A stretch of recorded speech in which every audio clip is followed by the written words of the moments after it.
नमस्कार, AB star news देख रहे हैं आप और अपना यूपी लेकर हाजिर हूं मैं आपके साथ सोहन सिंह। मानसून की दस्तक के बाद लगातार बरसात देखने को मिल रही है और लगातार हो रही इस बरसात के बाद नदियां भी उफान पर हैं।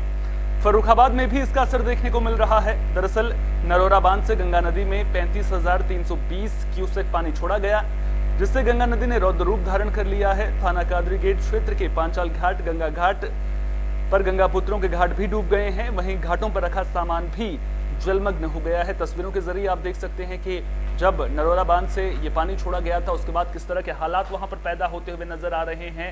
जिन दुकानदारों की घाटों पर दुकानें लगाई गई थी, उन्हें बड़ा नुकसान यहां पर उठाना पड़ा है। तस्वीरों के जरिए आप देख सकते हैं किस तरह से गंगा नदी रौद्र रूप धारण करती हुई नजर आ रही है।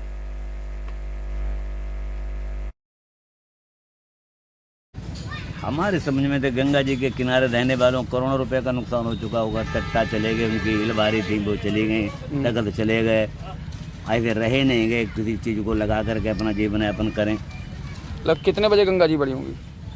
लगभग 12 और 1 के बीच में अचानक बाढ़ आई, तीव्रता के साथ में। तीव्रता के साथ अभी गति वही है। आप दुकान लगाते हैं घाट दुकान पर? लगाते घाट। कै बजे गंगा जी बढ़ी हैं?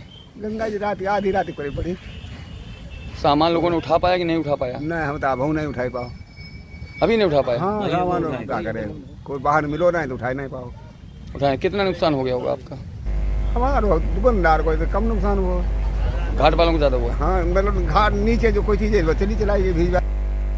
बागपत में बुलडोजर वाला एक्शन देखने को मिला है। दरअसल यहां पर दिल्ली देहरादून हाईवे का निर्माण कार्य चल रहा है, लेकिन इस हाईवे के निर्माण में जो मकान बाधा बन रहे थे उन पर बुलडोजर की कार्रवाई की गई है। तो इन मकानों को बुलडोजर की मदद से तोड़ दिया गया है। इस दौरान मौके पर भारी पुलिस बल की मौजूदगी में लोगों का हंगामा भी देखने को मिला। लोगों का कहना था कि जिला प्रशासन ने बुलडोजर वाली कार्रवाई से पहले इसकी कोई जानकारी नहीं दी थी और ना ही मुआवजा दिया गया है। बता दें कि यह कार्रवाई बागपत कोतवाली इलाके के अग्रवाल मंडी टटीरी की है। इससे पहले भी खेकड़ा के बसी गांव में तालाब की जमीन पर हुए अतिक्रमण को प्रशासन ने बुलडोजर से ध्वस्त कर दिया था। उस दौरान 58 मकानों को तोड़ा गया था, जिसके बाद लोग करीब 15 किलोमीटर की पैदल यात्रा करके तहसील परिसर में पहुंचे थे। वहां पर उन्होंने एसडीएम के खिलाफ नारेबाजी भी की थी। तो लगातार ग्रामीण विरोध कर रहे हैं, उसके बावजूद बुलडोजर वाली कार्रवाई लगातार देखने को मिल रही है। संदेश साफ है, अतिक्रमण को बर्दाश्त नहीं किया जाएगा, लेकिन साथ ही साथ हाईवे निर्माण के दौरान जो मकान बाधा बन रहे थे उनको भी अब बुलडोजर से तोड़ दिया गया है। बड़ा सवाल यह है कि जिस तरह के आरोप ग्रामीण लगा रहे हैं, अगर उन आरोपों में जरा सी भी सच्चाई है तो फिर कहीं ना कहीं सवाल बड़ा उठता है कि क्या वहां पर बुलडोजर वाली कार्रवाई की जरूरत थी? क्या प्रशासन की ओर से नोटिस पहले दिया गया था? और जिन लोगों के मकान हाईवे के रास्ते में पड़ रहे थे, क्या उनके लिए मुआवजा राशि दी गई है? यह बड़ा सवाल जिसका तस बना हुआ है। लोग अभी भी मुआवजे की मांग करते हुए नजर आ रहे हैं। नदियाँ 2-3 ये मेन रोड पे बिना इतला के बिना मुआवजे के तोड़ दिए जी साहब। क्या वजह है, क्यों तोड़ रहे हैं लोग? ये वो हाईवे निकाल रहे जी, हाईवे के लिए तोड़ रहे हैं। कौन सा हाईवे है ये? दिल्ली देहरादून हाईवे जी।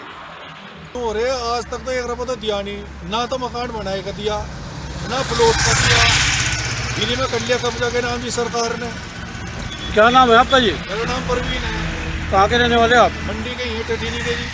अच्छा, आपकी जमीन, आपकी प्रॉपर्टी थी क्या यहाँ पे? हाँ जी। अच्छा, ये हाईवे के लिए गवर्नमेंट तोड़ रही है? हाँ, एक रुपया नहीं दिया, ना नोटिस दिया खाली करने का। बिना मुआवजे के तोड़ रहे हैं? हाँ, बिना मुआवजे के तोड़। मुजफ्फरनगर में स्वामी यशवीर महाराज ने बड़ा ऐलान कर दिया है। उन्होंने सबसे पहले सालासर मंदिर में हनुमान चालीसा का पाठ किया, जिसके बाद नया अभियान चलाने की उन्होंने बात कही है। यशवीर महाराज ने कहा है कि मुजफ्फरनगर से हरिद्वार तक कुछ मुस्लिम लोगों ने हिंदू देवी देवताओं के नाम से होटल खोल रखे हैं। यशवीर महाराज ने मुस्लिम लोगों के होटलों पर लिखे हिंदू नामों को हटाने की चेतावनी दी है। उन्होंने कहा कि अगर 1 जुलाई तक मुस्लिम लोग हिंदू देवी देवताओं के नाम अपनी दुकानों से नहीं हटाते हैं तो उनकी टीम इन होटलों से हिंदू देवी देवताओं का नाम हटाने का काम करेगी। साथ ही उन्होंने कहा कि अगर ऐसा करने वाले लोगों को सचमुच हिंदू देवी देवताओं में आस्था है तो वे पहले घर वापसी कर जय श्री राम कहें, तब हिंदू देवी देवताओं के नाम और फोटो का इस्तेमाल करें। तो साफ तौर पर चेतावनी यशवीर महाराज की ओर से दी गई है। उन्होंने इससे पहले सालासर मंदिर में पूजा अर्चना भी की थी, हनुमान चालीसा का पाठ किया था और अब चेतावनी उन्होंने मुस्लिम होटल संचालकों को दी है कि अपनी दुकानों से हिंदू देवी देवताओं की फोटो और उनसे जुड़े हुए नाम हटा लें। देखिए, आप लोगों को भी जानकारी होगी मुजफ्फरनगर से लेकर के हरिद्वार तक कुछ ऐसे होटल हैं जो मुसलमानों के होटल हैं, लेकिन हमारे देवी देवताओं के नाम पर उन पर बोर्ड लगा हुआ है।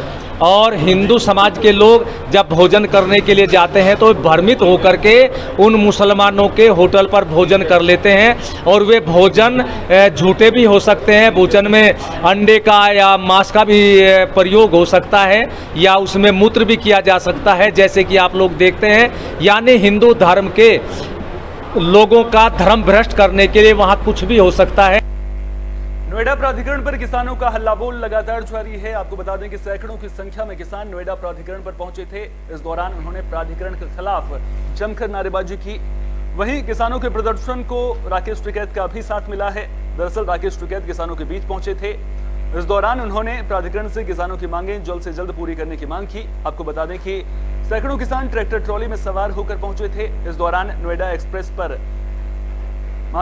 एक्सप्रेसवे पर जाम लग गया था। किसानों के प्रदर्शन को देखते हुए बड़ी संख्या में पुलिस बल की भी तैनाती यहां पर देखने को मिली। आप तस्वीरों के जरिए देख सकते हैं किस तरह से बड़ी संख्या में किसान नोएडा प्राधिकरण का घेराव करने के लिए पहुंचे थे। हालांकि किसानों के प्रदर्शन को देखते हुए पहले से ही पुलिस बल मौके पर मौजूद था। आपको याद होगा कि इससे कुछ दिन पहले नोएडा प्राधिकरण पर किसानों और पुलिस कर्मियों के बीच में झड़प भी देखने को मिली थी। पुलिस को लाठीचार्ज करके हालात को काबू में करना पड़ा था। तो कुल मिलाकर मांगों को लेकर के किसानों का हल्लाबोल लगातार जारी है। अब ऐसे में देखना दिलचस्प होगा कि क्या नोएडा प्राधिकरण किसानों की मांगों को मानता है या फिर नहीं।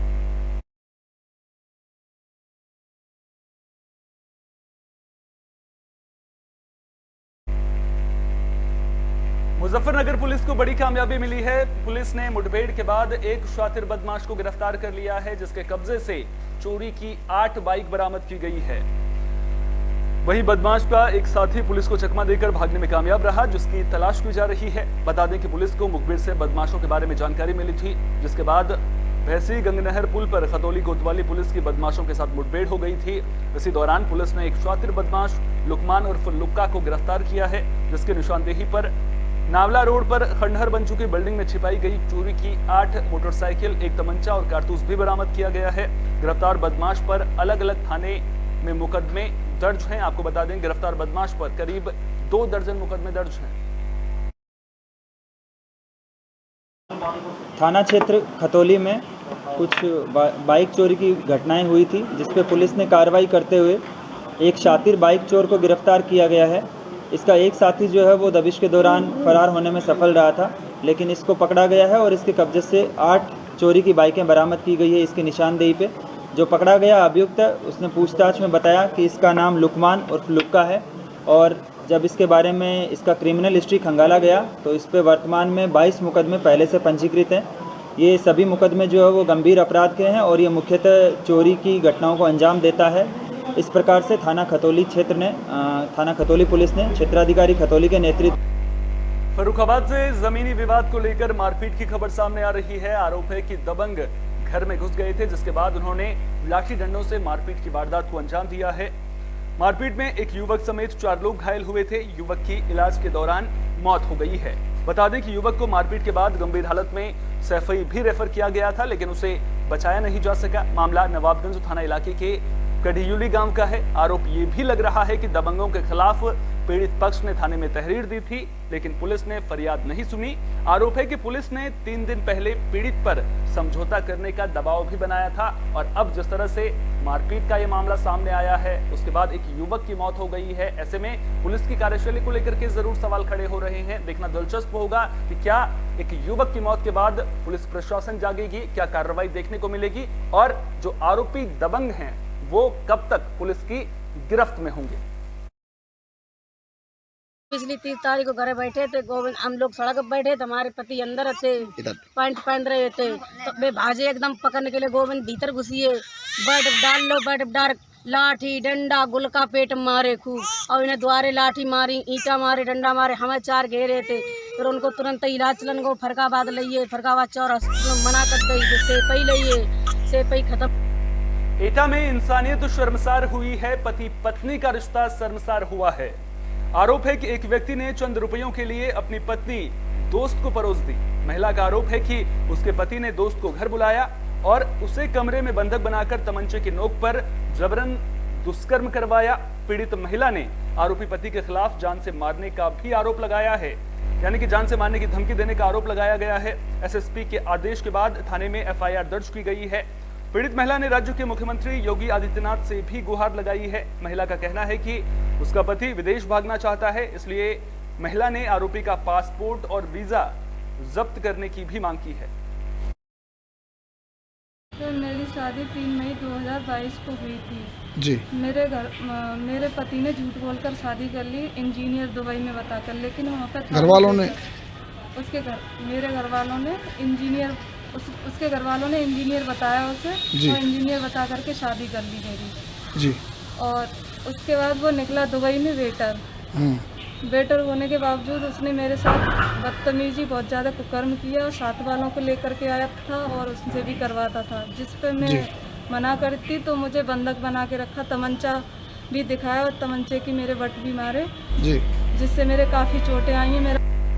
बांदा में पुलिस का मानवीय चेहरा देखने को मिला है। दरअसल एक दिव्यांग बुजुर्ग अपनी फरियाद को लेकर एसपी ऑफिस में पहुंचा था, जिसकी बात सुनने के लिए अपर पुलिस अधीक्षक लक्ष्मी निवास अपने ऑफिस से उठकर गेट तक पहुंचे। बुजुर्ग दिव्यांग ने अपने बेटों पर खाना न देने और मारपीट करने का आरोप लगाया है, जिसके बाद अपर पुलिस अधीक्षक ने थानाध्यक्ष को जरूरी कार्रवाई के निर्देश दिए। साथ ही पुलिस की गाड़ी से बुजुर्ग को घर भी भिजवाया। बता दें कि फरियादी दिव्यांग बुजुर्ग अतर्रा थाना इलाके के गुमाई गांव का रहने वाला है, जो बेटों की प्रताड़ना से परेशान होकर पुलिस के सामने गुहार लगाने के लिए पहुंचा था, लेकिन पुलिस ने उसकी फरियाद भी सुनी और अब कार्रवाई के निर्देश भी दे दिए गए हैं। साथ ही साथ दिव्यांग बुजुर्ग को पुलिस की गाड़ी से ही उसके घर पर भिजवाया गया है। एक ग्राम गुमाई थाना तर्रा के थे, उनका कहना था कि हमारे बच्चे हमको खाना पीना नहीं देते हैं, देखभाल नहीं करते हैं। उनका समस्या को अटेंड किया गया है और उनको घर भिजवाया गया है और थाना अध्यक्ष को निर्देशित किया गया है कि इसमें उनके बच्चों को बुला करके और ये इंश्योर कर लें कि देखभाल हो। फिरोजाबाद से हादसे की खबर है। दरअसल एक डीसीएम बीच सड़क पर पलट गई थी। हादसे में 6 मजदूर घायल हुए हैं, जिनमें से 3 की हालत गंभीर बताई जा रही है। जानकारी के मुताबिक मजदूरों से भरा डीसीएम राजस्थान से औरैया जा रहा था। इसी दौरान फिरोजाबाद जिले के शिकोहाबाद इलाके में नौशहरा एनएच के पास डीसीएम पलट गया था। हादसे में घायल मजदूरों को अस्पताल में भर्ती करा दिया गया है। ये मामला जो है, हम नौशेरा पुल पे तरफ से आ रहे थे, उधर आगरा की तरफ से आ रही थी डीसीएम वाहन। उसमें जो है 6 व्यक्ति बैठे हुए थे और स्टीयरिंग जो है फेल हो जाने से गाड़ी ओवर ब्रिज पे जा चढ़ी, इससे 6 लोग गंभीर रूप से घायल हो गए, जिनका ट्रीटमेंट शिकोहाबाद में चल रहा है, भर्ती करा दिया गया है। ये कुछ यात्री लोग थे जो राजस्थान के टोंक जिले में कार्य करते हैं और ईद मनाने के लिए अपने घर जनपद औरैया जा रहे थे। तो बताते हैं कि जो डीसीएम टोयोटा था, उनका स्टीयरिंग फेल होने के कारण वो पलट गया और ये 6 लोग जो है चोटिल हो गए। तो यहाँ लाए गए हैं, तो इनका उपचार किया गया और एक लड़के को जो है उल्टी हो रही है, तो लग रहा है कि कहीं दिमाग में चोट ना हो, तो उनको फिरोजाबाद के लिए। बुलेटिन के आखिर में बात कन्नौज की भी कर लेते हैं, जहां एक महिला मरीज ने सीओ ऑफिस के बाहर पेड़ पर लटक कर आत्महत्या कर ली। घटना तिरवा मेडिकल कॉलेज के पास की है। जानकारी के मुताबिक मानसिक रूप से बीमार महिला ठोटिया के मवैया गांव की रहने वाली थी और उसे 2 दिन पहले मेडिकल कॉलेज में इलाज के लिए भर्ती भी किया गया था, जिसने अब सीओ ऑफिस के बाहर पेड़ पर फांसी लगाकर आत्महत्या कर ली है।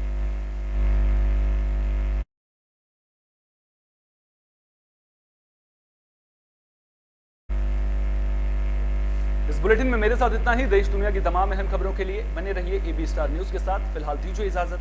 नमस्कार।